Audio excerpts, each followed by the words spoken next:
Hello friends, welcome to this platform. स्वागत है आपका इस प्लेटफॉर्म में। तो आज का जो सेशन है वो जेटेट आपका 1 to 5 ईवीएस का सेशन है और ये जो सेट होने वाला है वो 10 सेट होने वाला है और 9 सेट तक मैंने वीडियो अपलोड कर दिया था, तो कृपया आप लोग ज़रूर देखिएगा 9 सेट। तो आज मैं जो बताऊंगी वो सेट 10 है। इसमें टॉप मोस्ट 30 क्वेश्चंस रहेंगे जो बहुत ही इंपॉर्टेंट क्वेश्चन है। तो हम लोग आज का पहला क्वेश्चन स्टार्ट करते हैं। आज का पहला क्वेश्चन है, रात्रि के समय पेड़ पौधे के नीचे सोना नहीं चाहिए क्योंकि one should not sleep under trees at night because. रात्रि के समय पेड़ पौधे केवल कार्बन डाइऑक्साइड मुक्त करते हैं।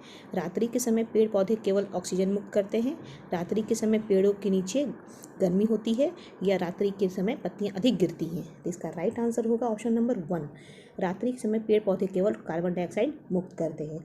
जैसे कि हम लोग जानते हैं कि फोटोसिंथेसिस जो प्रोसेस होता है वो क्या होता है, डे के टाइम होता है। कब होता है? डे के टाइम में।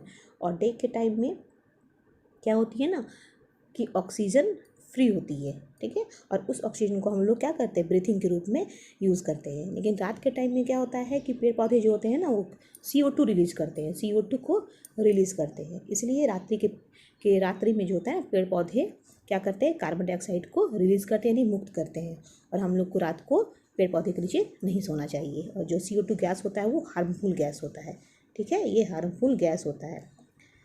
अब अगला प्रश्न है, रीना महसूस करती है कि हाल में उसकी शारीरिक गतिविधियां बढ़ गई हैं और तदनुसार उसके शरीर की पोषणीय आवश्यकता भी बढ़ गई है। निम्नलिखित खाद्य समूह में से कौन सा समूह उसे अपने शरीर की वर्तमान आहार संबंधी आवश्यकताओं को पूरा करने के लिए शामिल करना चाहिए? तो यह अम्लीय फल केला मछली या अम्लीय फल मटर नट्स अनाज केला मक्खन या फलिया दालें मछली। इसका राइट आंसर होगा ऑप्शन नंबर 3, अनाज केला मक्खन, यानी सीरियल्स बनाना एंड बटर। यह बोल रहा है कि यदि शारीरिक गतिविधियाँ बढ़ जाती है तो शारीरिक पौष्टिक आवश्यकताएं है भी बढ़ जाती है। ऐसी स्थिति में आहार संबंधी आवश्यकताओं को पूरा करने के लिए अनाज केला और मक्खन आदि को भी आहार में शामिल करना चाहिए, ठीक है। इसलिए राइट आंसर क्या है? 3 नंबर। अगला प्रश्न है, मम्मी बाहर से गेट लगा दे।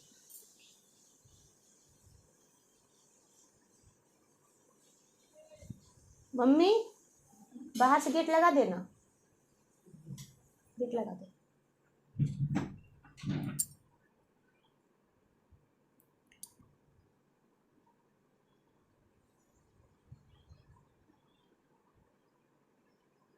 अगला प्रश्न है, एक शिक्षिका कक्षा में खाद्य भंडारण हेतु कुछ बिंदु श्यामपट्ट पर लिखती है। A teacher writes a few points on the blackboard regarding food storage. इन पदार्थों को नमी से दूर रखना चाहिए, ठीक है। इन पदार्थों को बंद डिब्बे में रखना चाहिए। इन पदार्थों को साफ स्थान पर रखना चाहिए जिससे कि कीड़े मकोड़े तथा चूहों से इसकी रक्षा की जा सके। शिक्षिका किस पदार्थ के भंडारण के विषय में शिक्षार्थी को समझा रही है? Which items storage is the teacher explaining to the students? सब्जियां, दूध, गुड़ या मांस? इसका राइट आंसर होगा ऑप्शन नंबर 3। ऑप्शन नंबर क्या होगा यहाँ पे? 3, यानी गुड़, जैगरी। कैसे, हम लोग एक बार देख लेते हैं। यहाँ बोला जा रहा है कि एक शिक्षिका कक्षा में खाद्य भंडारण हेतु कुछ बिंदु श्यामपट्ट पर लिखती है। ये teachers right a few points on the blackboard regarding food storage. देखिए, इन पदार्थों को नमी से दूर रखना चाहिए, ठीक है। इन पदार्थों को नमी से, यानी कि यहाँ पे पूछा है कि ऐसा कौन सा पदार्थ है जिसको हम नमी से दूर रखेंगे। इन पदार्थों को बंद डिब्बे में रखना चाहिए। कौन सा पदार्थ है जिसको बंद डिब्बे में रखना चाहिए? इन पदार्थों को साफ स्थान पर रखना चाहिए जिससे कीड़े मकोड़े तथा चूहों से उसकी रक्षा की जा सके। तो यहाँ पर राइट आंसर जो होगा आपका,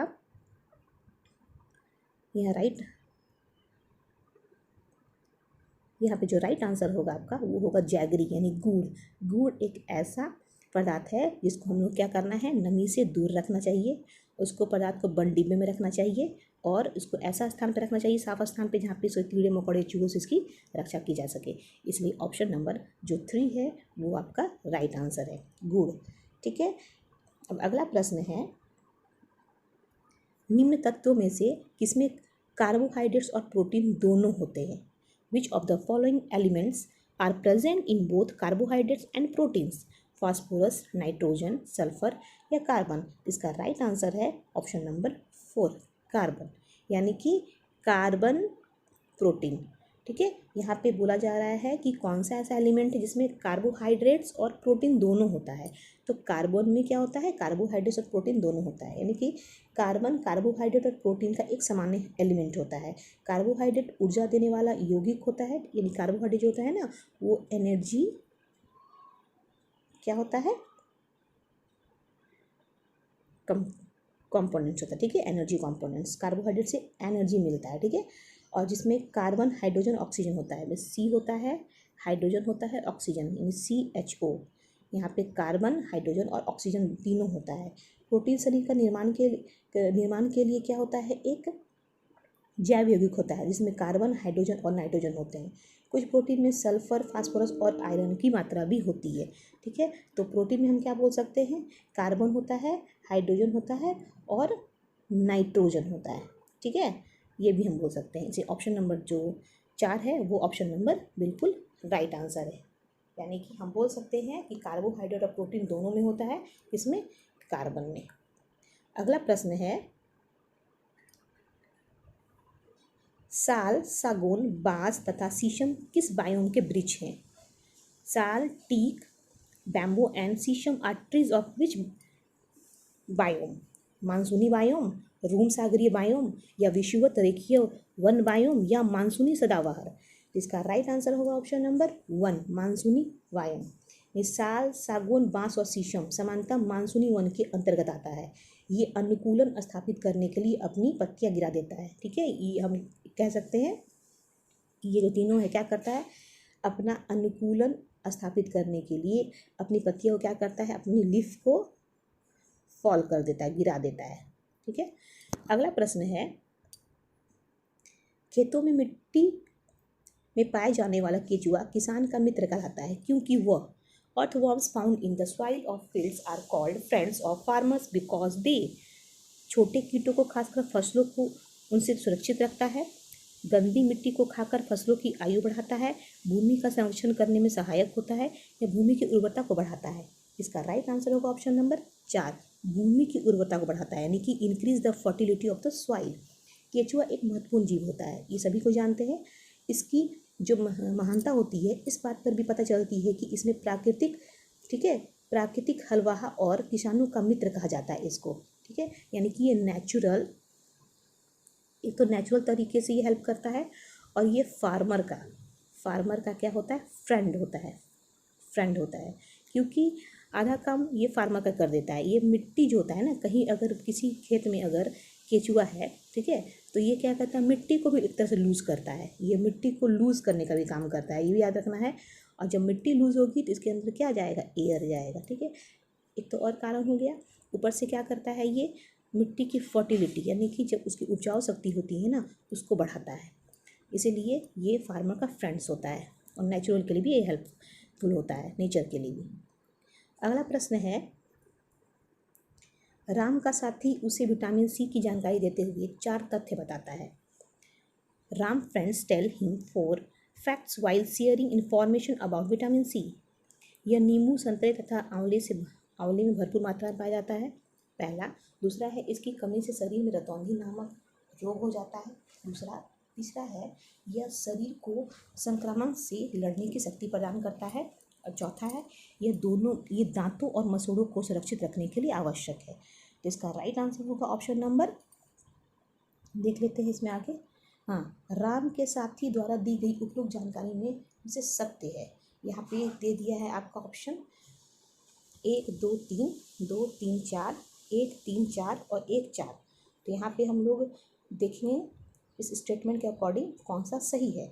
तो यहाँ पे जो राइट आंसर होगा वो ऑप्शन नंबर आपका 3 है, ऑप्शन नंबर 3 यानी 1 3 और 4, यानी ये ऑप्शन सही है। 1 3 और 4 हम लोग देख लेते हैं कैसे है। 1 3 4 है, देखिए 1 3 4, यह नींबू, संतरे तथा आंवले में भरपूर मात्रा में पाया जाता है, बिल्कुल सही।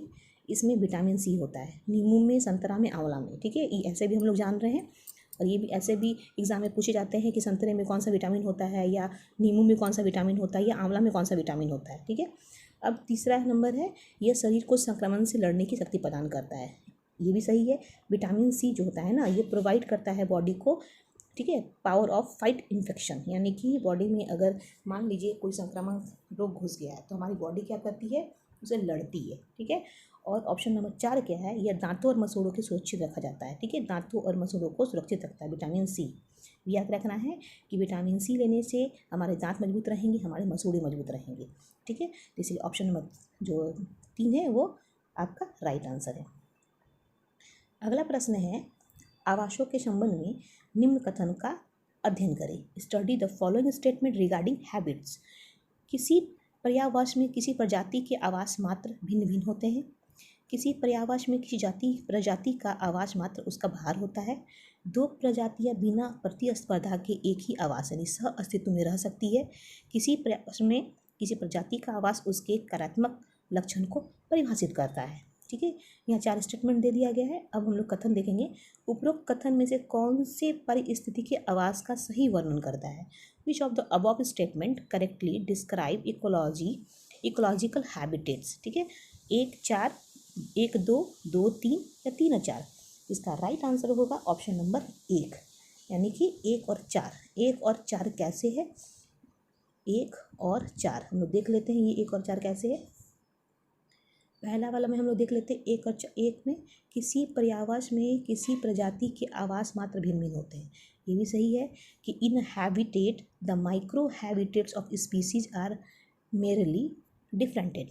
ऐसा नहीं है कि एक ही जगह पे सबका हैबिटेट एक ही जगह हो, अलग अलग यहाँ भी हैबिटेट हो सकता है, यहाँ भी हैबिटेट हो सकता है, यहाँ भी हो सकता है, यहाँ भी हो सकता है, यानी कि उसका हैबिटेट अलग अलग भिन्न भिन्न हो सकता है। ठीक है, इसलिए 1 नंबर यहाँ राइट आंसर है।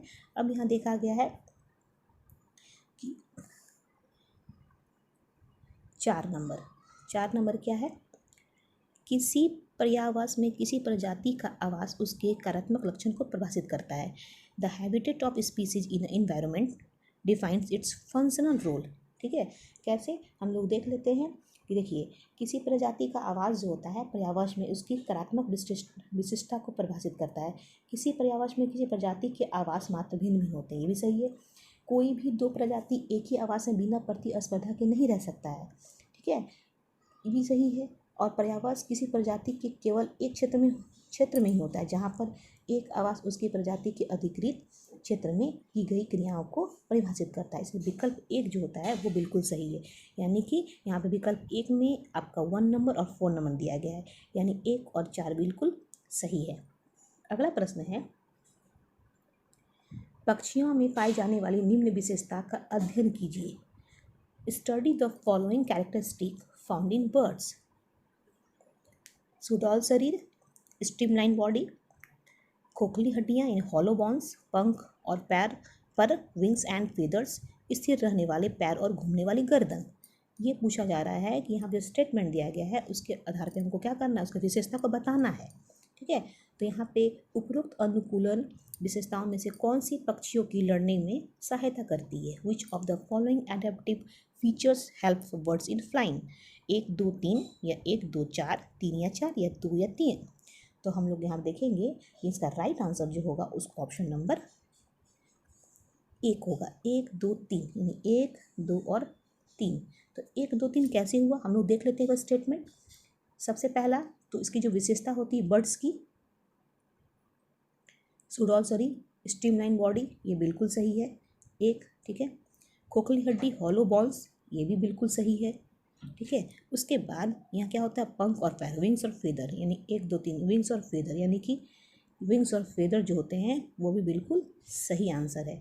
1, 2 और 3 जो है ये हमारे बर्ड्स के कैरेक्टर को शो कर रहा है, इसलिए ऑप्शन नंबर यहाँ पे 1 जो है वो बिल्कुल राइट आंसर है। ठीक है, अगला प्रश्न है, एक व्यक्ति द्वारा मेरठ से दिल्ली तक जाने के लिए लिया गया समय दूसरे व्यक्ति द्वारा इन्हीं स्थानों के बीच जाने के लिए गए समय से दुगुना है। यदि दूसरा व्यक्ति सुबह 9:30 बजे चलकर अपने गंतव्य स्थान पर दोपहर 1:30 बजे यानी कि 1:30 बजे पहुंच जाता है तो पहला व्यक्ति अपने गंतव्य स्थान पर पहुंचेगा। दूसरे व्यक्ति से 4 घंटे देर से, दूसरे व्यक्ति से 2 घंटे देर से, या दोनों साथ साथ पहुँचेंगे या दूसरे व्यक्ति से 4 घंटे पहले। तो इसका राइट आंसर होगा ऑप्शन नंबर आपका 1। ठीक है, ऑप्शन नंबर 1 जो है वो राइट आंसर है, दूसरे व्यक्ति से 4 घंटे देर से। ठीक है, यहाँ पे कैसे, दूसरे व्यक्ति द्वारा चलने का समय क्या था आपका 9:30 यह बता रहा है। ठीक है, 9:30 और दूसरे व्यक्ति के पहुँचने का समय क्या था 1:30। दूसरे व्यक्ति द्वारा लिया गया समय कितना था 4 घंटा, 4 घंटा था। तो पहला व्यक्ति दूसरे से 2 गुना समय लेता है, कितना लेता है 2 गुना समय लेता है।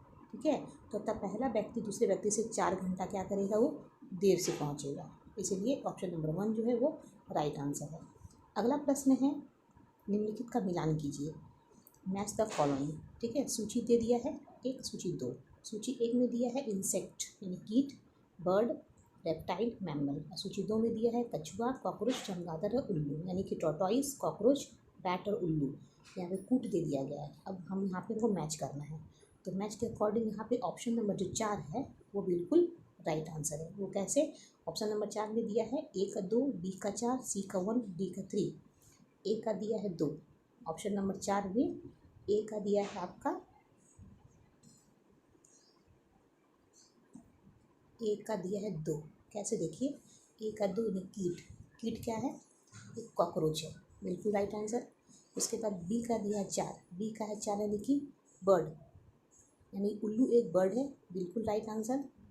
उसके बाद C का 1 सरीसृप रेप्टाइल, टॉर्टाइस क्या है एक रेप्टाइल है, अभी रेंगने वाला जानवर है। ठीक है, और स्तनधारी कौन है चमगादड़ यानी बैट जो है वो स्तनधारी है, इसलिए यहाँ पे 1 और 3, यहाँ पे दिया है 2, 4, 1 और 3, ये ऑप्शन नंबर 4 का सही आंसर है। ठीक है, अगला प्रश्न है,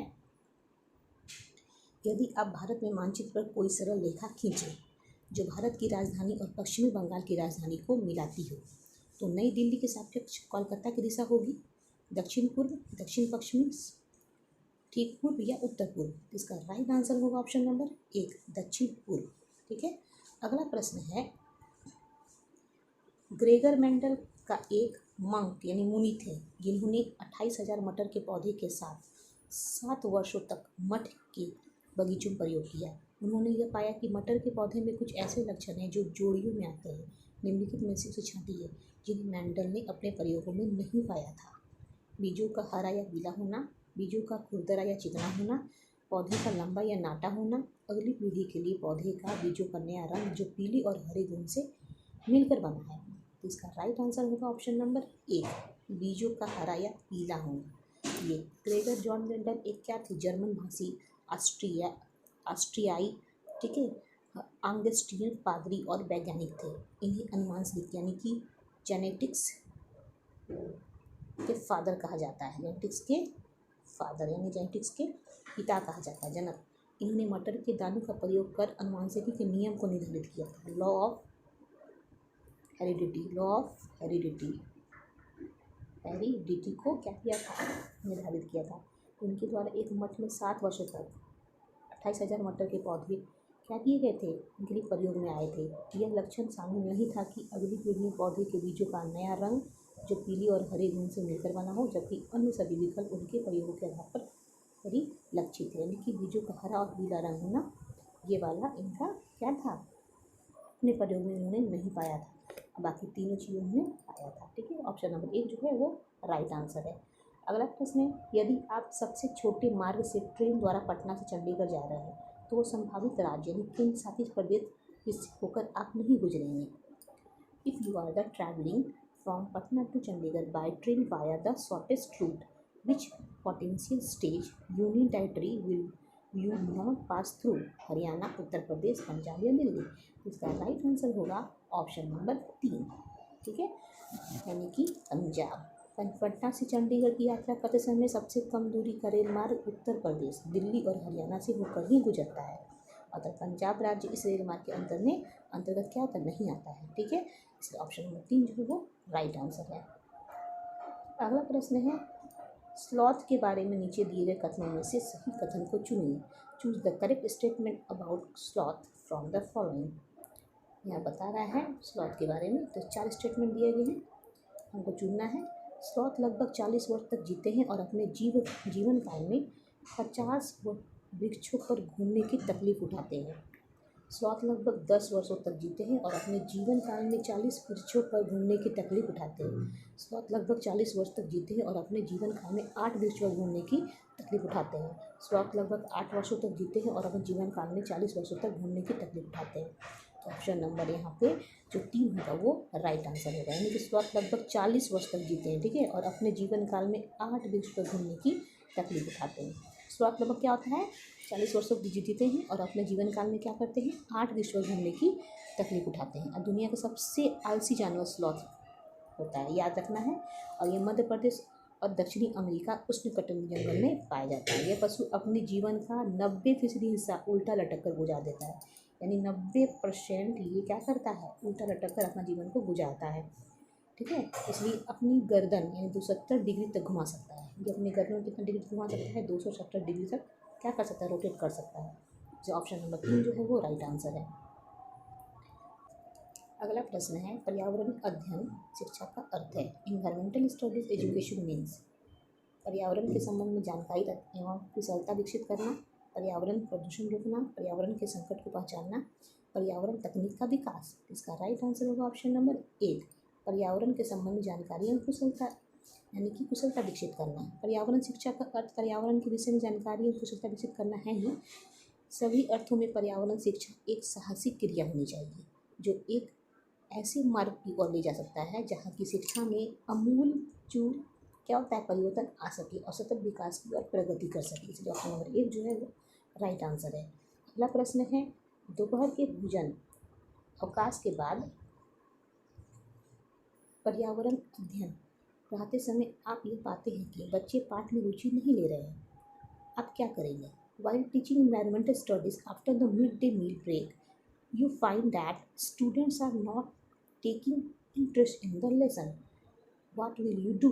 बच्चों को बाहर मैदान में खेलने के लिए ले जाएंगे, बच्चे से कहेंगे कि वे डेस्क पर सिर रखकर आराम करें, पाठ को रोचक बनाने के लिए बहुआयामी बुद्धि पर आधारित दृश्य सामग्री क्या करेंगे, सामग्री का प्रयोग करेंगे और प्रकरण को तुरंत बंद कर देंगे। इसका राइट आंसर होगा ऑप्शन नंबर 3, पाठ को रोचक बनाने के लिए बहुआयामी बुद्धि का आधारित दृश्य श्रव्य सामग्री का प्रयोग करेंगे, यानी ऑप्शन नंबर 3 जो है वो राइट आंसर है। दृश्य श्रव्य सामग्री का प्रयोग से बालकों की देखने और सुनने की ज्ञान इंद्रिय सक्रिय हो जाती है और वे पाठ के सूक्ष्म से सूक्ष्म तथा कठिन से कठिन भावों को सरलतापूर्वक समझ जाते हैं। इसलिए ऑप्शन नंबर 3 जो है वो राइट आंसर है। अगला प्रश्न है, झारखंड का सर्वाधिक लोकप्रिय लोक नृत्य कौन सा है? Which is the most popular folk dance of Jharkhand? Natua नृत्य, कर्मा नृत्य, छऊ नृत्य या भथुर नृत्य? इसका राइट आंसर है ऑप्शन नंबर 3, छऊ नृत्य, ठीक है, याद रखना है। अगला प्रश्न है, प्राथमिक स्तर पर EVS सीखने के लिए चुनौती है। A challenge for learning EVS at the primary level is रटना सीखना, सम्मिलित आधारित सीखने का स्तर, अवधारणाओं का विवरण, बच्चों को अपने लिए ज्ञान का निर्माण करने का अवसर देना। इसका राइट आंसर होगा ऑप्शन नंबर 4, बच्चों को अपने लिए ज्ञान का निर्माण करने का अवसर देना। ये बिल्कुल राइट आंसर है, ठीक है। अवसर देना क्या है, ये पॉजिटिव चीज़ को इंडिकेट कर रहा है, इसलिए ऑप्शन नंबर 4 जो है वो राइट आंसर है। अगला प्रश्न है, EVS पाठ्य पुस्तकों में EVS सीखने के लिए वास्तविक घटनाएं होती हैं क्योंकि real events are included in EVS textbook for EVS learning cause वे सीखने में समृद्ध होते हैं, वे बच्चों के लिए प्रासंगिक वातावरण प्रदान करते हैं, वे पहले की परिचित घटनाओं को फिर से देखने का अवसर प्रदान करते हैं, शिक्षक आसानी से EVS के विषय के आसपास शिक्षण अधिगम प्रक्रिया का संचालन कर सकते हैं। इसका राइट आंसर होगा ऑप्शन नंबर 4। यहाँ देखना है कैसे ऑप्शन नंबर 4, तो सही विकल्प का चुनाव करना है, तो ऑप्शन नंबर 4 जो है वो राइट आंसर है। 1, 3 और 1, 2 और 3 ये राइट आंसर है। वो देख लेते हैं एक बार, 1, ठीक है, यहाँ बोला 1, 2, 1, 2 और 4 कैसे देख लेते हैं, ये सीखने के समृद्ध स्रोत है, बिल्कुल राइट आंसर, ठीक है। 2 में क्या है, वे बच्चों के लिए प्रासंगिक वातावरण प्रदान करते हैं, बिल्कुल सही आंसर। शिक्षक आसानी से EVS के विषय के आसपास शिक्षण अधिगम प्रक्रिया का संचालन कर सकते हैं, बिल्कुल राइट आंसर। लेकिन यहाँ पे ऑप्शन नंबर 3 जो है वो बिल्कुल गलत है। कैसे, वे पहले से परिचित घटनाओं को फिर से देखने का अवसर प्रदान करेंगे, नहीं, घटनाओं को फिर से देखने का अवसर प्रदान नहीं करेंगे। इसलिए ऑप्शन नंबर जो 4 है वो बिल्कुल राइट आंसर है, और 4 में आपका 1, 2 और 4 स्टेटमेंट दिया गया है, इसलिए 4 नंबर बिल्कुल राइट आंसर है। अगला प्रश्न है, जल पर चर्चा करते हुए शिवांगी कक्षा 1 के विद्यार्थियों से आकाश का चित्र बनाने को कहती है। सैम ने आकाश में हरा रंग भरा, उसने इस रंग को क्यों चुना? यह पूछने पर यह जवाब देता है कि उसके घर के पास तालाब का रंग हरा है, क्योंकि पानी आकाश से आता है, इसलिए आकाश हरा होगा। शिवांगी को उसकी सृजनात्मकता की सराहना करनी चाहिए। उसे बताना चाहिए कि आकाश नीला होता है। विद्यार्थियों के आकाश का अवलोकन की व्यवस्था करनी चाहिए, या उसे बताना चाहिए कि आकाश काला होता है। तो इसका राइट आंसर होगा आपका ऑप्शन नंबर 3। विद्यार्थियों के आकाश का अवलोकन की व्यवस्था करनी चाहिए। कैसे? देखिए, प्रश्न के अनुसार विद्यार्थियों के आकाश का अवलोकन की व्यवस्था करनी चाहिए। ठीक है, सूर्य का प्रकाश जब वायुमंडल में प्रवेश करता है तो वायुमंडल में उपस्थित धूल कण के कारण इसका अवशोषण होकर ये चारों दिशाओं में फैल जाता है, तथा फैला हुआ जो प्रकाश नीला जो होता है बैगनी रंग का हो जाता है, परंतु नीले रंग का प्रतिबिंब जो होता है बैगनी रंग के प्रतिबिंब की तुलना में 10 गुना अधिक होता है, इसलिए आकाश का रंग हमें नीला दिखाई देता है। और प्रकाश के प्रतिबिंब के कारण ही समुद्र जो होता है और महासागर जो होता है भी आकाश का रंग नीला दिखाई देता है, परंतु तालाब में हरी घास इत्यादि होने से प्रकाश प्रतिबिंब की प्रक्रिया में क्या होता है, आकाश का रंग हरा दिखाई देता है। इसलिए ऑप्शन नंबर 3 जो है वो बिल्कुल राइट आंसर है। अगला प्रश्न है, ईवीएस में सहपाठी आकलन है। Peer assessment in EVS is सीखने के रूप में आकलन, असेसमेंट एज लर्निंग सीखने के बारे में आकलन, असेसमेंट अबाउट लर्निंग सीखने के परिणामों का आकलन, असेसमेंट फॉर लर्निंग आउटकम सीखने का आकलन, असेसमेंट ऑफ लर्निंग। इसका राइट आंसर होगा ऑप्शन नंबर 1। यहाँ पे हम लोग देख लेते हैं, रूट में दे दिया केवल 1, केवल 3, 1 और 3, 1, 3 और 4। तो इसका राइट आंसर होगा ऑप्शन नंबर 1, यानी केवल एक कैसे है? ईवीएस में सहपाठी आकलन में क्या होगा? केवल 1 सीखने के रूप में आकलन होगा। ये बिल्कुल 1 नंबर जो है वो आपका राइट आंसर है, बाकी तीनों ये गलत है। अगला प्रश्न है, श्री सुहास समुदाय से प्राप्त उदाहरणों का प्रयोग करते हुए पर्यावरण में चीज़ों की प्राकृतिकता निर्भरता का विचार सिखा रहे हैं। निम्नलिखित में से कौन सा उदाहरण इस धारणा को समझने के लिए सबसे उपयुक्त है? यातायात संकेत, चाय की दुकान, परित्यक्त तालाब, सीवेज नदी। यहाँ पूछ रहा है क्वेश्चन में कि श्री सुहास जो है समुदाय से प्राप्त उदाहरणों का प्रयोग करते हुए पर्यावरण में चीज़ों की पारस्परिकता निर्भरता का विचार सिखा रहे हैं। तो निम्नलिखित में से कौन सा उदाहरण इस धारणा को समझने के लिए सबसे उपयुक्त? इसका राइट आंसर होगा ऑप्शन नंबर 2। कैसे? चाय की दुकान। श्री सुहास द्वारा समुदाय से प्राप्त उदाहरणों का प्रयोग करते हुए पर्यावरण में चीज़ें की पारस्परिकता निर्भरता के विचार को समझने के लिए सबसे उपयुक्त चाय की दुकान है। ठीक है, पर्यावरण अध्ययन परिवेश के सामाजिक एवं भौतिक घटनाओं की अंतरक्रिया के अध्ययन है। वास्तव में ये घटक मिलकर ही हमारे संपूर्ण परिवेश का एक निर्माण करता है। ठीक है, इसलिए ऑप्शन नंबर जो 2 है बिल्कुल राइट आंसर है। अगला प्रश्न है, निम्नलिखित में से कौन सा अभ्यास संरचनावादी दृष्टिकोण से सबसे अधिक मेल खाता है? Which of the following practices aligns best with the constructivist approach? पक्षियों की चोंच के चित्र का प्रयोग करते हुए अलग अलग प्रकार की चोंच के अनुकूलन की पहचान करना, नदी के पानी के रंग में उसके मौजूद प्रदूषकों की पहचान करना, फूल की कली देखकर उसका चित्र बनाना, या जन्म देने वाले और अंड निक्षेपण वाले पशुओं के बीच अंतर को समझाने के लिए ग्राफिक्स ऑर्गेनाइजर का प्रयोग करना। इसका राइट आंसर होगा आपका ऑप्शन नंबर 2, नदी के पानी के रंग में उसमें मौजूद प्रदूषकों की पहचान करना। ये बता रहा है क्या कि ये अभ्यास जो है संरचनावादी दृष्टिकोण से सबसे अधिक मेल खाता है। ठीक है, ऑप्शन नंबर 2 जो है बिल्कुल राइट आंसर है। अगला प्रश्न है, गीता की एक कक्षा का एक विद्यार्थी इकबाल दृष्टिवादी है। गीता देखती है कि वह पिछले कुछ दिनों से विद्यालय नहीं आ रहा है। उसके अभिभावक से बात करने में पता चलता है कि उसे बोर्ड को पढ़ने में कठिनाई होती है और वह कक्षा प्रक्रियाओं में भाग नहीं ले पा रहा है। गीता को इकबाल को विद्यालय आने के लिए प्रेरित करने हेतु क्या करना चाहिए? उसे घर में पढ़ने की स्वीकृति देनी चाहिए, कि उसके अभिभावकों को डॉक्टर से सलाह लेने के लिए कहना चाहिए, या कक्षा नाटक की योजना बनाकर एक बार के लिए भूमिका नियमित करनी चाहिए, या एक बार को आगे सीट पर बैठाना चाहिए? तो इसका राइट आंसर है ऑप्शन नंबर 3, यानी कि कक्षा में योजना बनाकर एक बार के लिए भूमिका नियमित करनी चाहिए। ठीक है, जैसे कि यहाँ बोला जा रहा है कि गीता की कक्षा के एक विद्यार्थी एक बार दृष्टिबाधित है तथा उसे बोर्ड में पढ़ने में कठिनाई होती है, इसके कारण वह कक्षा परिक्रमा में भाग नहीं ले पा रहा है। ठीक है, तो इस अवस्था में गीता को इकबाल को क्या करना चाहिए? आने के लिए प्रेरित करना चाहिए और उससे नाटक की योजना बनाकर इकबाल के लिए भूमिका नियमित करनी चाहिए। जो ऑप्शन नंबर जो ठीक है वो राइट आंसर है। अगला प्रश्न है, गीता की कक्षा का एक विद्यार्थी इकबाल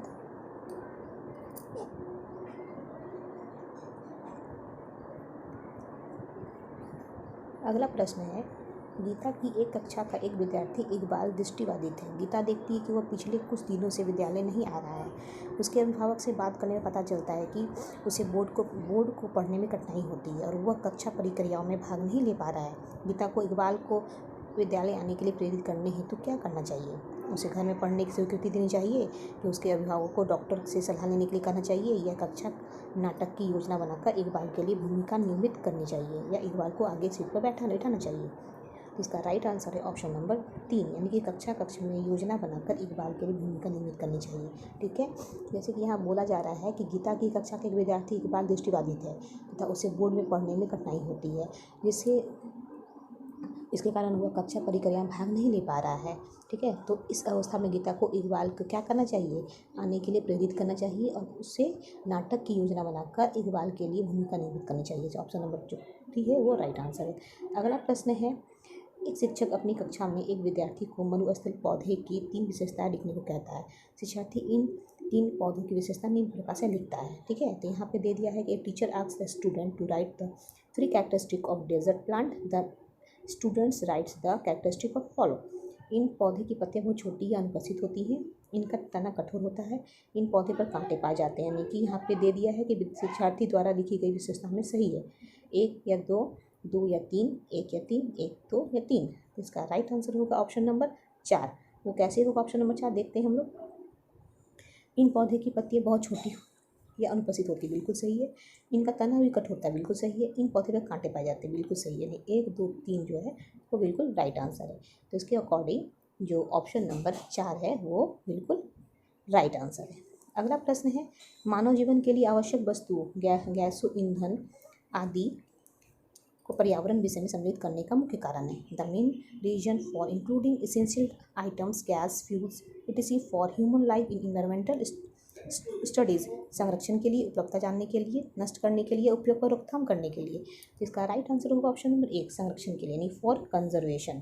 मानव जीवन के लिए आवश्यक वस्तुएं गैस, ईंधन आदि को पर्यावरण विषय में सम्मिलित करने का मुख्य अवश्य होता है कि संरक्षण करने की, यानी कि संरक्षण करने के लिए। ऑप्शन नंबर 1 जो है राइट आंसर है।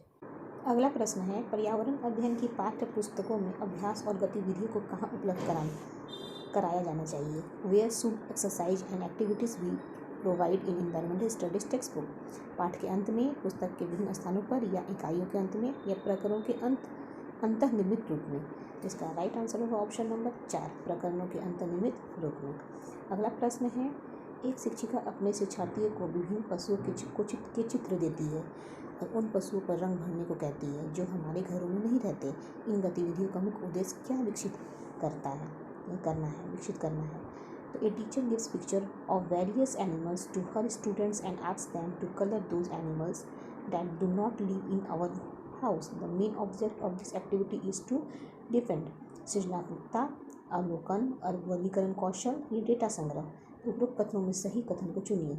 इसका जो सही कथन है ऑप्शन नंबर 1, यानी कि 1 में 1 दिया है, 2 दिया और 3 दिया, यानी ये तीनों सही है। तो ऑप्शन नंबर 1 जो है वो राइट आंसर है। वो देख लेते हैं हम लोग कैसे। यहाँ पे स्टेटमेंट के अकॉर्डिंग यहाँ पे दिया है सृजनात्मकता, ठीक है, वो सही है। उसके बाद 2 अवलोकन, ये भी सही है, ठीक है। उसके बाद क्या दिया है 3 वर्गीकरण कौशल, ये बिल्कुल सही है। लेकिन डेटा संग्रह जो है वो बिल्कुल गलत है, इसमें डेटा संग्रह की बात नहीं होती है। 1, 2 और 3 जो है वो राइट आंसर है। उसके अकॉर्डिंग ऑप्शन नंबर जो 1 है वो बिल्कुल राइट आंसर है। अगला प्रश्न है, पर्यावरण अध्ययन के शिक्षण अधिगम में सर्वेक्षण का मुख्य उद्देश्य है। The main object of a survey in the teaching learning of environmental studies. समुदाय के साथ बातचीत का अवसर प्रदान करना, बच्चों को विभिन्न लोगों के प्रति संवेदनशील बनाना, सूचना को प्रत्यक्ष रूप से एकत्र करने का अवसर प्रदान करना या आकलन के एक अवसर के रूप में इसका उपयोग करना। इसका राइट आंसर होगा ऑप्शन नंबर 4। तो हम देखेंगे कैसे, यहाँ पे बताया गया है उपरोक्त में से कौन से सही है, विच ऑफ द करेक्ट। तो ऑप्शन नंबर 4 जो बिल्कुल सही आंसर है। 1, 2, 3 और 4 यानी चारों ऑप्शन सही है। यानी कि चारों ऑप्शन के अकॉर्डिंग 4 नंबर जो है वो बिल्कुल सही है। चारों स्टेटमेंट सही है। तो स्टेटमेंट समुदाय के साथ बातचीत का अवसर प्रदान करना बिल्कुल सही, बच्चों को विभिन्न लोगों के प्रति संवेदनशील बनाना बिल्कुल सही, सूचना को प्रत्यक्ष रूप में एकत्र करने का अवसर प्रदान करना बिल्कुल सही, आकलन के एक अवसर के रूप में इसका उपयोग करना बिल्कुल सही है। ये चारों स्टेटमेंट इस क्वेश्चन के अकॉर्डिंग बिल्कुल सही है। ऑप्शन नंबर 4 जो है वो बिल्कुल राइट आंसर है। तो आज का सेशन यहीं पर समाप्त होता है फ्रेंड्स। तो आज के लिए इतना ही। Thank you and take care.